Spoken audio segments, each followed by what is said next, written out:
Morning, everyone. My name is Gianmarco, and today I'm going to present the solution for the Universal Properties scenario. This is the agenda for today, and I'm going to start with the project overview.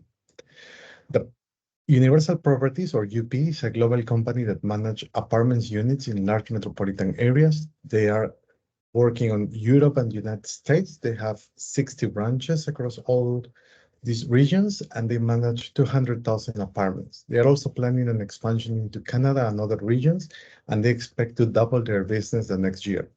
Their business model is B2C. They are working with private customers who are often individuals, sharers, or small families renting.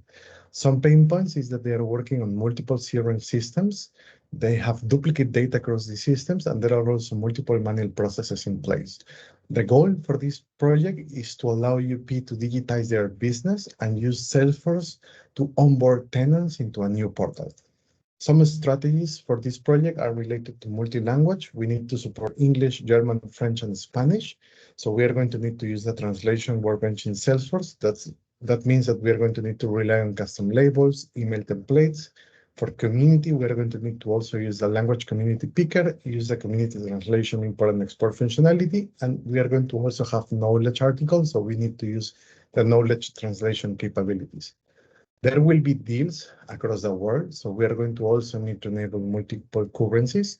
For the org strategy, I'm proposing to go with a single org strategy. There are regulatory requirements, however, these are applicable only for the billing system. And there is also a need for UP to standardize their processes. That's why a single org will be a better fit. For the community strategy, I'm proposing to use Salesforce Experience Cloud. Then for the mobile strategy, we're going to use Salesforce mobile app for internal users. And for external users, we are going to have a branded app via mobile publisher app. For document strategy, I'm expecting to use AWS S3 buckets as there are requirements to store large files, like for example, rich content media that is generated by external agencies. So for that purpose, we are going to use a Salesforce App Exchange package called S3 Connect. Some risks related to the project are related to large data volumes. There will be objects that will contain LDVs. I'm expecting to use custom indexes for them. If there is a need for reporting, we can also rely on skinny tables. Then for other objects that have large data volumes, we are going to keep them outside of Salesforce. We are going to have an external storage. And in case we need to expose this information back into Salesforce, we are going to do that via an integration, via the middleware. We're going to review that later. But I'm expecting to have an ODate interface, so those external objects can be shown in Salesforce as an external object. Another risk is for the phase onboarding. We are going to have multiple regions getting onboarded on future stages. So in order to mitigate that risk, we are going to need to involve all the stakeholders at the beginning of the project. I'm going to explain that in more detail later in the scenario. And same for multiple IT teams that are working with a great deal of autonomy. I'm also going to explain the strategy later to mitigate the risk. Some assumptions are that we are going to have a preference of buy products versus build them, as this will allow us to have a faster time to market. For this specific project, we have a period of 6 months to implement the MVP. And also, this will help us to reduce the future total cost of ownership. I'm also expecting that all necessary licenses will be procured in advance, as well as systems, so we can have them ready for the start of the project. Moving into the personas and licenses, we are going to have the letting representative. They are going to work with prospective customers via inquiries and also with deals and contracts. So they are going to have sales license. They are letting managers and directors. They are going to also be reviewing deals and approving deals. That's why they will also need to have the sales license. For the tenant managers, they will need to coordinate the apartment handovers. This will be based on the generated contract associated to the customer and the line items that they have. So I'm expecting them to have the sales license, but because they can also work around cases, they're going to also have the service license. For the contractors, I'm expecting to have a partner license with a name license model. They're going to work with inspections and maintenance tasks via cases. Then for the landlords, they are going to also need to review the current occupancy across the apartment portfolio. I'm expecting them to have the customer community plus license. The reason is that they will need to have access to reporting. Then I'm expecting them to log in frequently, so name license model will be used for them. For the actual rental customers, they're going to have two types, the primary tenants and the secondary contacts. For the primary tenants, we are going to have a community license with a per login based model. Same for the secondary contacts. I didn't find a need to have a super user permission access or community plus license for them because they will have the ability to add additional contacts, which can be created as contacts, but then the actual provisioning of the user can happen during the self-registration process of the contacts that we are going to review later. For the role hierarchy, we are going to have the CEO in top. Then we are going to have multiple VPs per region, like the VP of USA, the VP of UK. Under them, we are going to have the tenant managers. This is for visibility purpose, so that the managers can get access to all the information generated by the other users. Actually, I'm going to remove, this is not correct. The tenant managers will be at the same level of the director of branches.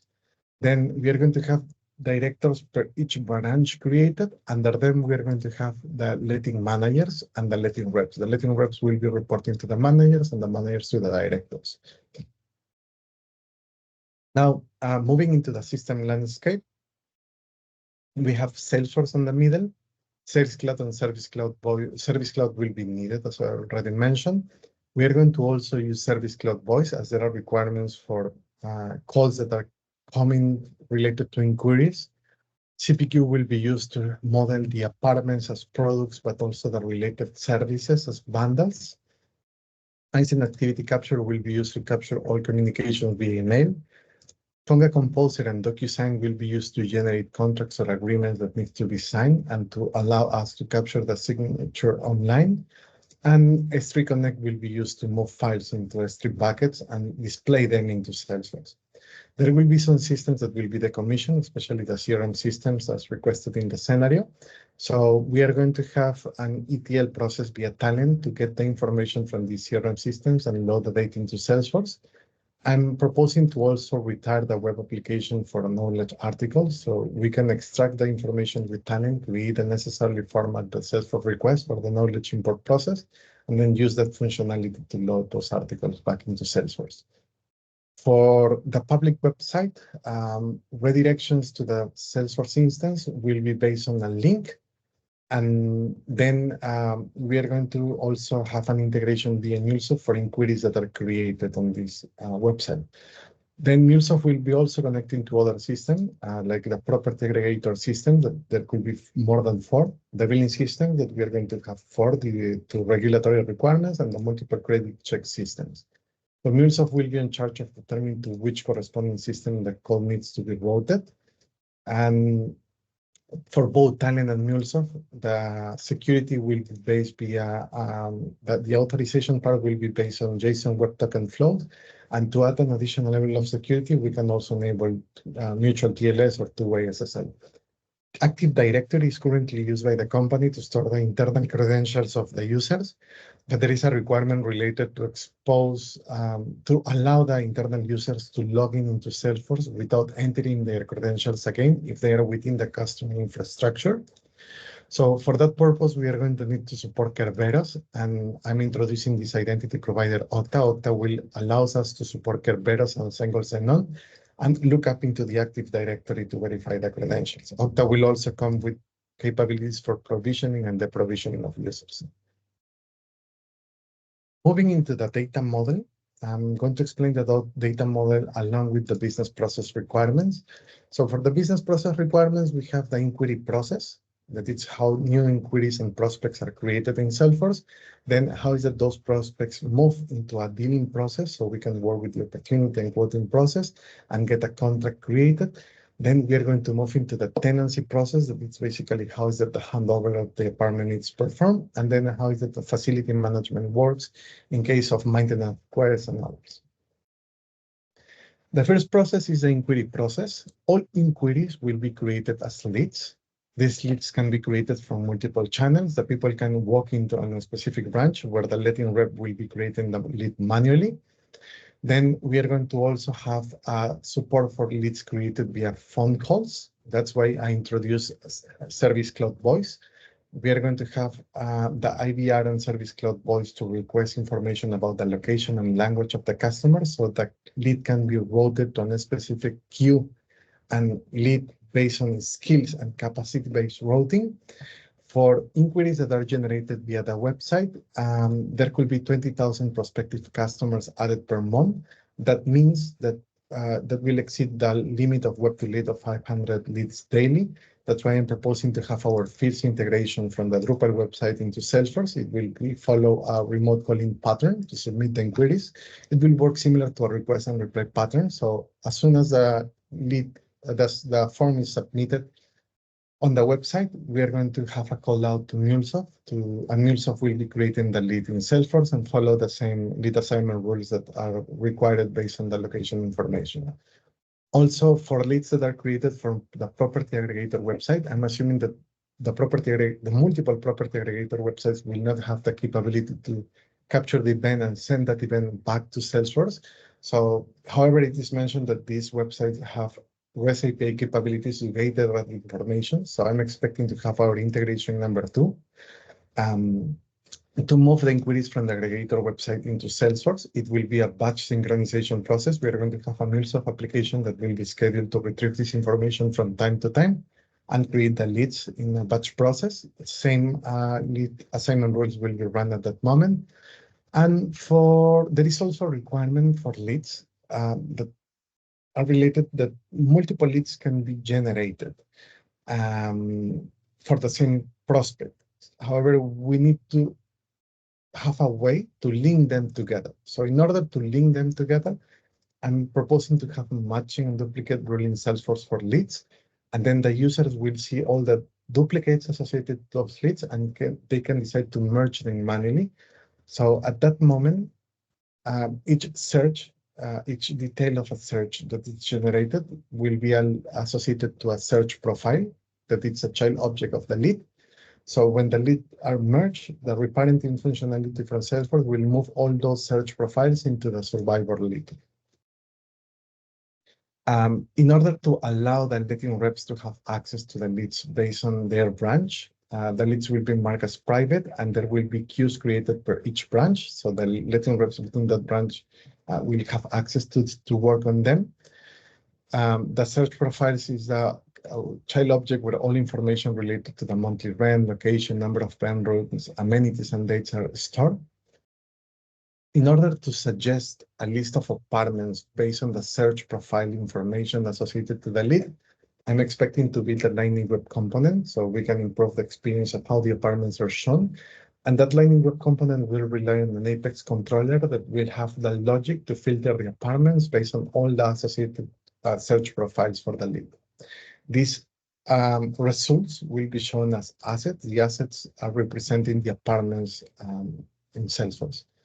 These apartments will be related to accounts, and the accounts will represent the landlords that are the owners of the assets. The letting rep contact should schedule an appointment. For that purpose, we are going to use the standard activities. So Salesforce calendar and the activity timer can be used for viewing those events.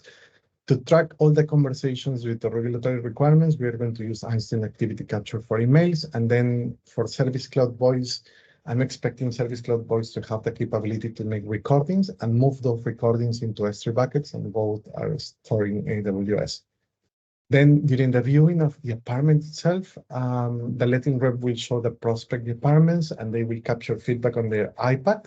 And if applicable, they're going to proceed with the creation of the deal. So at that moment of showing the apartment, I'm expecting the letting reps to still working on the lead.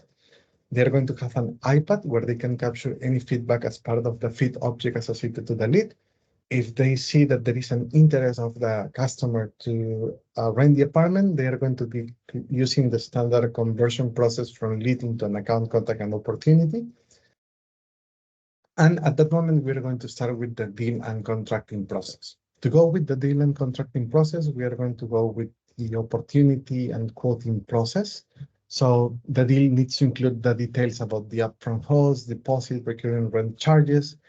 That means that during this deal process, we are going to need to associate the deal to a specific apartment or asset.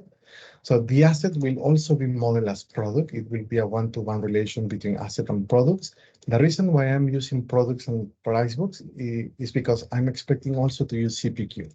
So we are going to rely on product options from CPQ to create bundles for those specific apartments. So additional services or facilities, like for example, swimming pools, parking spots, and other available options that are available for that specific apartment can be shown as part of product bundles. And we are going to also have a process to create an asset booking that will include the dates for which the asset will or the apartment will be booked. So we can prevent other deals from using the same apartment for that specific period of time. During this, after this process, we are going to also need to request the customer a copy of their passport or ID document, and this will be captured via email. So for that purpose, we are going to need to have an Apex inbound email handler that we are going to use to associate the email back to the contact. Once a file is inserted, we are going to have the S3 Connect package to capture that event and send a callback back into Salesforce to retrieve the file and move it into S3 buckets. After that, we are going to have a stage where a credit check is required. The credit check can be performed manually or via API. If it's via API, it can be immediate or it can take up to 3 days. And also the credit check can be performed against the customer, the prospect, or a warrantor. So what I'm expecting to have on here is a reusable custom action with a screen flow that will be used to capture the information of the warrantor or the customer. And we are going to also have a custom setting to verify if the callout needs to happen manually or if an API is available. That guided flow will in charge on capturing the information. If the process needs to have a warrantor, then the screens will allow to search for an existing contact or create a new one. That contact that is a warrantor will be added as an opportunity contact role to the opportunity with the warrantor role. Then once that part is selected, we are going to send the call out to the credit check system. That's our integration number 3.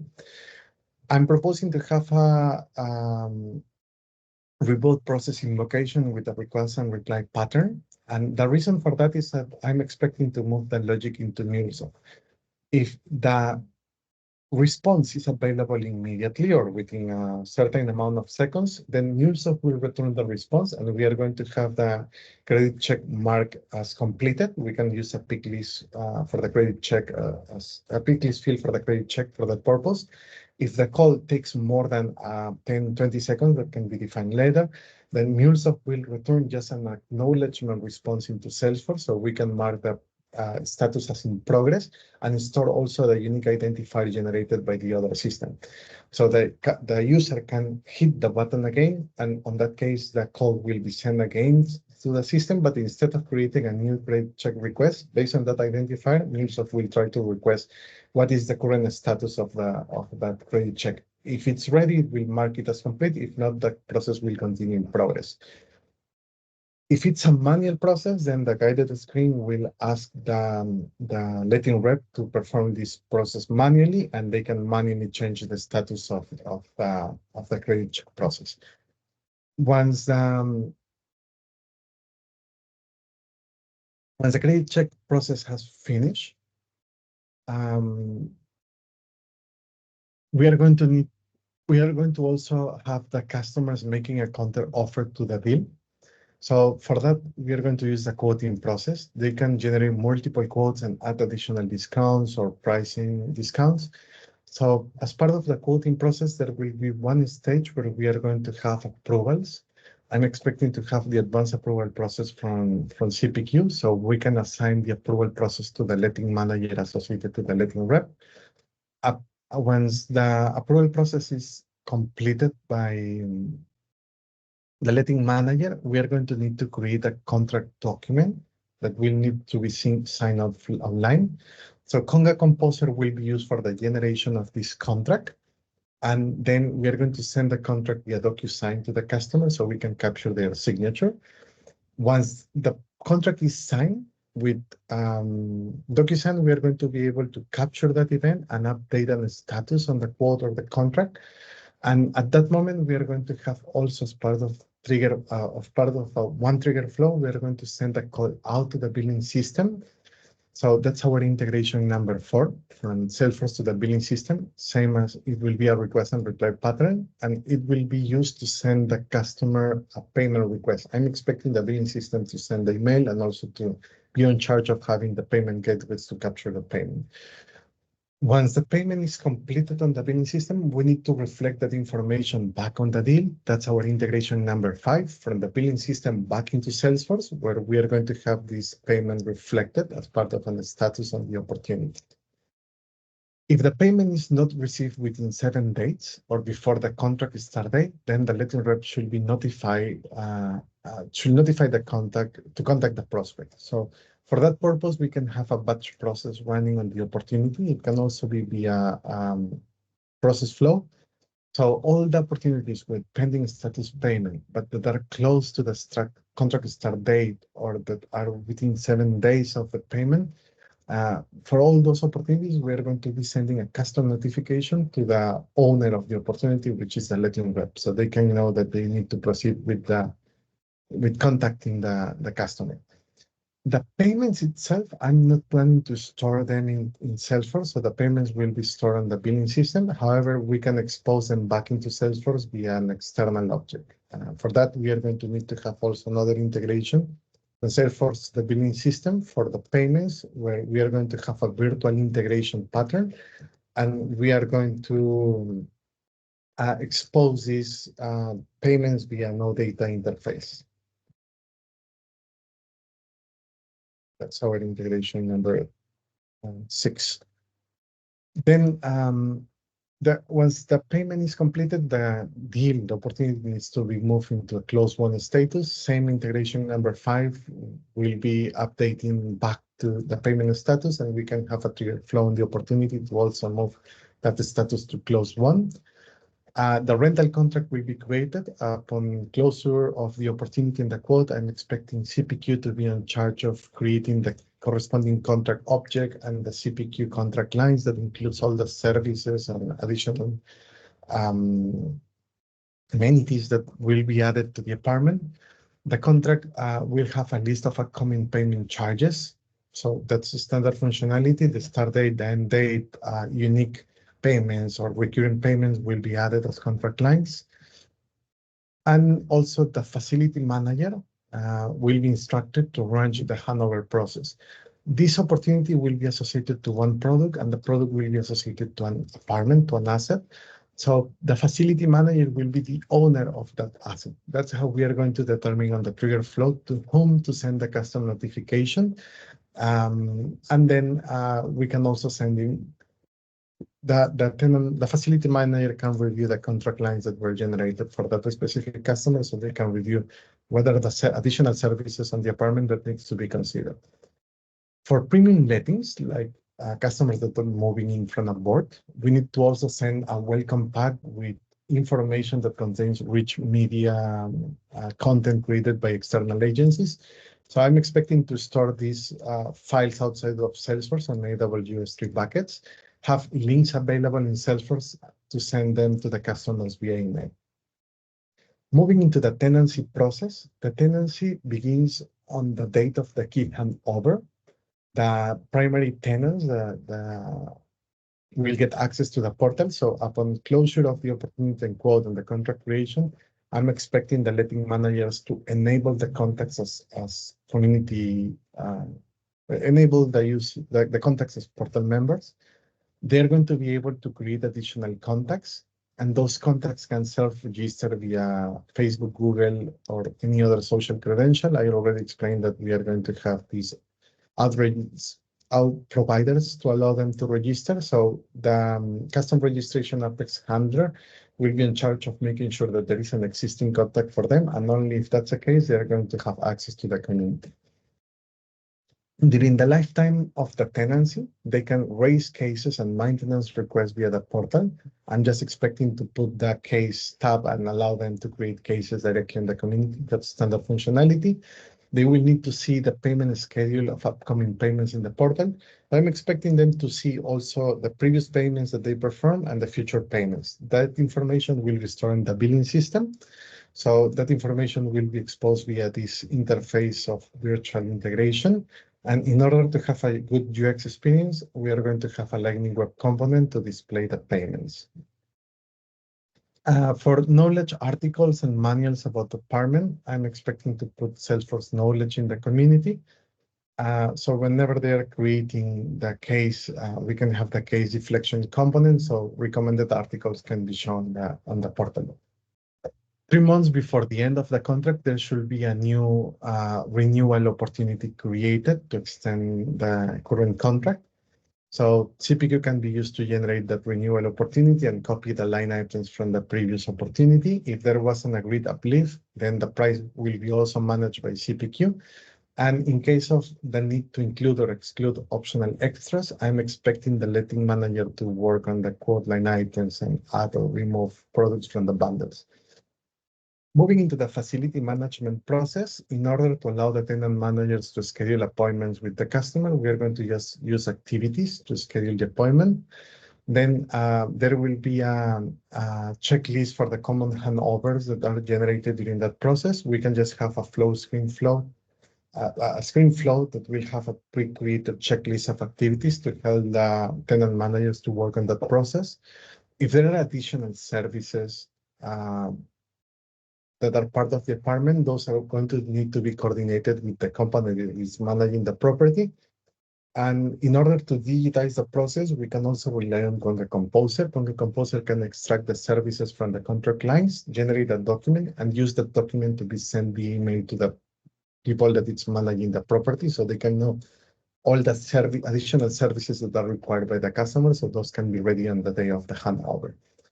Then the tenant manager will also go over a list of inventory and household items. I'm assuming that will be a manual process through the lines, contract line items. And if there are damages, they need to be recorded on log against the items on the contract.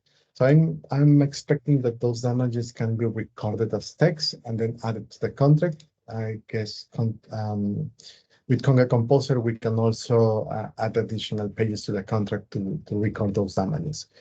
In order to allow the tenant to sign in the handover process on their iPads, we are going to still use DocuSign.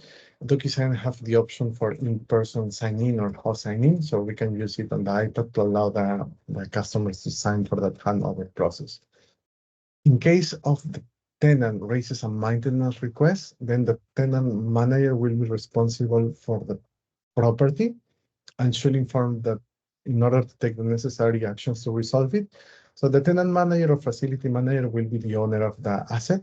There will be a case trigger flow that sends a notification to the tenant manager. The case will be associated to the asset.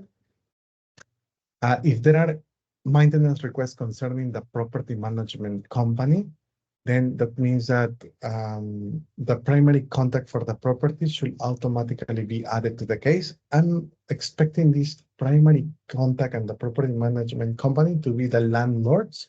So remember that the assets are created as child of the accounts that represents the landlords. That's how we are going to be able to create a case associated to the account with the primary landlord contact on the case and also associated to the asset. For the maintenance requests concerning the apartment itself that are assigned to a contractor, again, I'm expecting the facility manager to create a case, but assign the case to the corresponding contractor. That's how the contractor will get access to the case. And to get access to the account and asset, that will happen via inherited sharing once the case is assigned to the contractor. Depending on the severity of the request, there could be multiple SLAs that will need to be managed. So I'm expecting to use milestones. Depending on the severity of the case, we are going to have case milestones, and we can act on those case milestones. So we can have a specific case milestone to run an escalation logic to get visibility into the letting manager if one SLA has been violated. With that, we finish with the business process requirements, and now I'm moving into the migration requirements. For data migration, we're going to move leads from the existing CRM systems.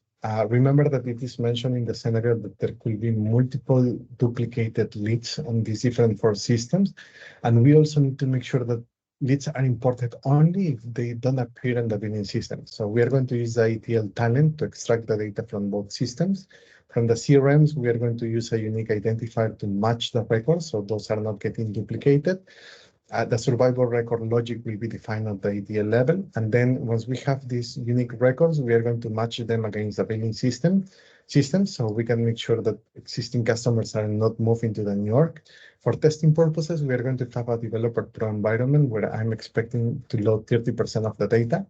For UAT, I'm proposing to load 100% of the data, as there will be a deduplication process happening. We are going to use UAT to have a production rehearsal, so we can start with the cleansing process in advance and reduce the amount of time that we are going to use for production. For knowledge articles that we are going to also need to migrate, we are going to need to make sure that we are going to use the knowledge import functionality for them. However, this knowledge import will require the assets and the knowledge articles to be created in a specific file format structure with some folders. So the ATL will be in charge of generating that format, and then manually we can use the knowledge import functionality to move the articles. For translations, we can also rely on the translation queue for knowledge files and get the translator team involved in the translation process. As best practice during the data migration process, we are going to need to deactivate automation. So we need to make sure that Apex triggers and flow triggers that are implemented are using some design patterns or some trigger frameworks, so we can deactivate all of them at once. For validation rules, we need to make sure that those can be bypassed by the migration user. Then I'm expecting to defer the sharing calculations so the process can finish faster. And then once we enable them back, we can have parallel processing in place and granular logging to make sure that we minimize the errors that are generated. Now, moving into the accessibility and visibility requirements, the letting reps should see all inquiries for apartments related to their branch office. Remember, leads are private, and the visibility, they get access first via queue ownership. All the people within that queue that is part of the branch will get access to the lead. When they assign the lead to themselves is where we need to share them across the other people in the branch, so we can have ownership-based sharing rules created per each branch, because currently we have only 60 branches. We also need, as a recommendation, to review during the architect and design phase, what is the potential growth of the branches with the new countries that will be onboarded.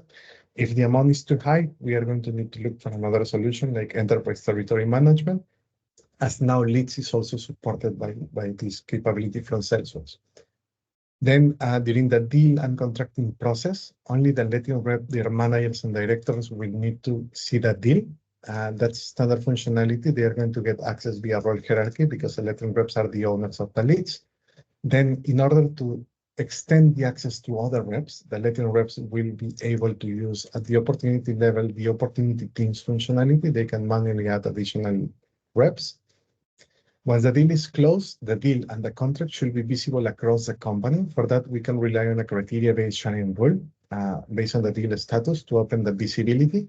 And we can share this with someone higher in the role, like the CEO and all the subordinates. Then for the manager directors and the primary tenants, they need to see a historic and future payments for every contract. So for that purpose, we have this payment object associated with the contract. It's an external object via our virtual integration interface using OData. And we are going to have a Lightning Web Component to control the access. We can as we are going to build a Lightning Web Component anyway, I'm expecting to reuse the same one for managers and directors. However, for internal users, we can also control this CRUD access and also include the related list that it's automatically generated by the external object on the contract, so they can also see directly on the related list. I already mentioned how to handle the self-registration in Salesforce via social credentials. And then the contractors that will need the option to view and update maintenance case. As I explained on the scenario, the facility managers will be creating the cases and assigning the cases to the contractors as owners, or they can also assign the case via case teams, as the contractors have the partner manager, the partner license access. And then the accessibility will be either via ownership or via case teams. For reporting requirements, moving now into reporting requirements, we are going to need to allow the landlords that are interested to view the current occupancy across all apartments in their portfolio and their monthly revenue. I'm expecting this monthly revenue to be part of the payments that are executed on the billing system. That's why I'm proposing to use Tableau CRM, as the payment object is an external object.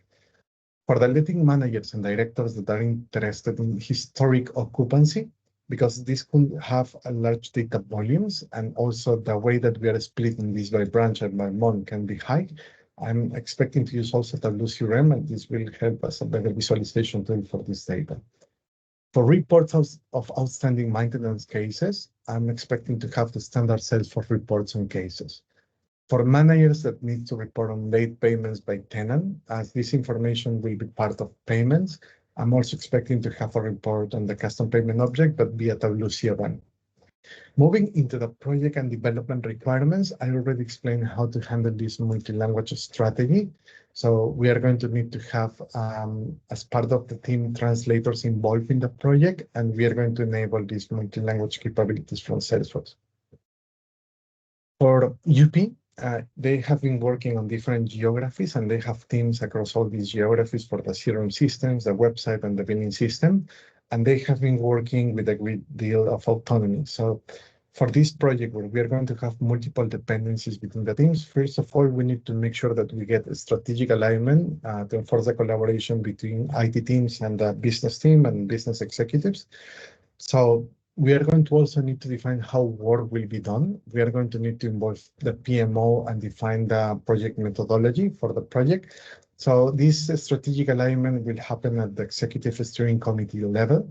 I'm also expecting to have some enterprise architects that will help with executives to make sure that all the vision and requirements that they have are viable and are according to the enterprise standards.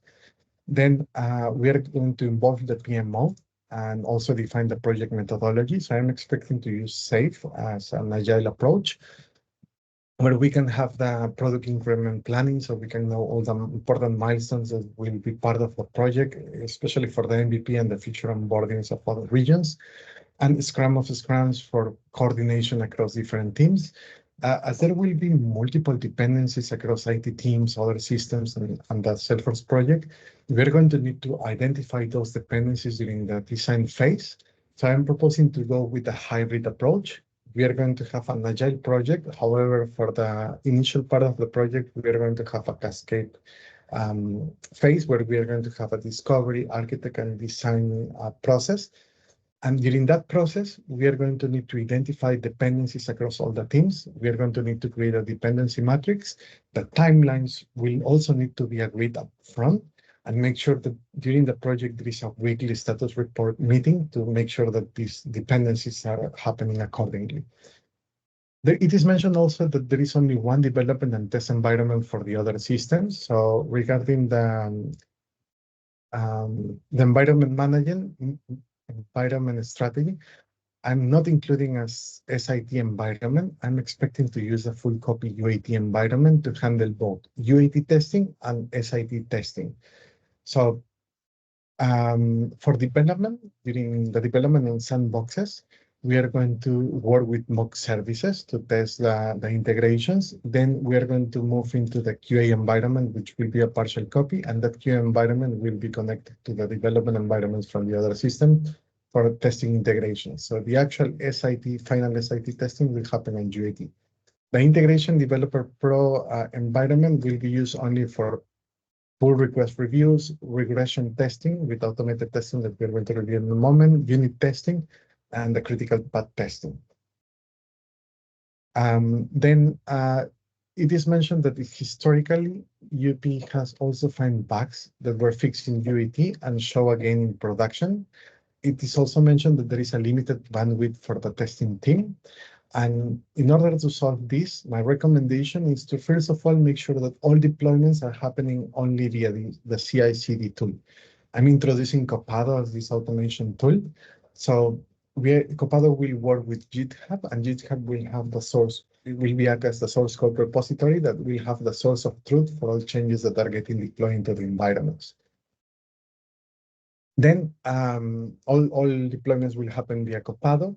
Copado will also allow us to have a plugin for automated testing via Selenium. I'm proposing to automate especially the critical path, so we can make sure that changes that were fixed previously are not overridden or are not impacted by other changes coming in the future. Then I'm also expecting to use Jira. Jira will be used for having traceability between the user stories or releases that we are creating and deploying to production back into the Copado user stories that are getting promoted. Finally, UP would like to pilot the application to the UK-based offices first within the next 6 months. That's why we are proposing this strategy of preference of buy versus build. And we also need to release it to other regions after that. And those regions can have specific requirements that needs to be defined. So again, that's why I'm proposing this to have this hybrid methodology approach, not just pure agile, so we can get the best from both boards, from both worlds. During the design and architect phase, we are going to need to involve the stakeholders from the other regions so we can minimize the region-specific requirements and work on a standardized blueprint solution. Then during the MVP process, we are going to need to also create a solution playbook that will be used by other regions during onboarding. That playbook will contain questions and instructions on how to adjust their processes back to the standardized process, so that can be used to find the gaps of additional custom requirements that needs to be executed. And also we are going to need to get the help from the change enablement team to make sure that feedback is captured from the UK onboarding, and that feedback can be used to improve the process for onboarding of future regions. With this, I'm finishing with my presentation and we can move into the question and answer section. Thank you.